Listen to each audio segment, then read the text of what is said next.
टुकड़ों में बटेगा हिंदुस्तान, कश्मीर बनेगा पाकिस्तान, कश्मीर बनेगा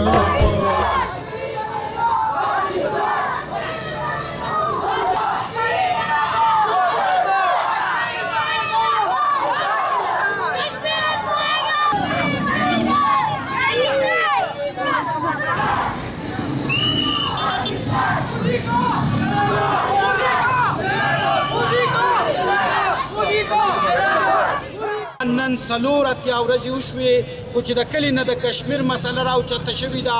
دو په دې کې وړاندې دي او په هره موقع دو د کشمیر د هغه خلکو دپاره اواز اوچت کړی دی او د هندوستان د هغه غاصبانه او د هغه دهشتګرد مودي خلاف اواز اوچت کړی دی چې کم د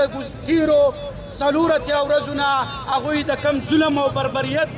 او د ناانصافو بازار ګرم کړی دی او د کشمیر د لکاو مسلمانان چې هغه د تیرو څلور اتیا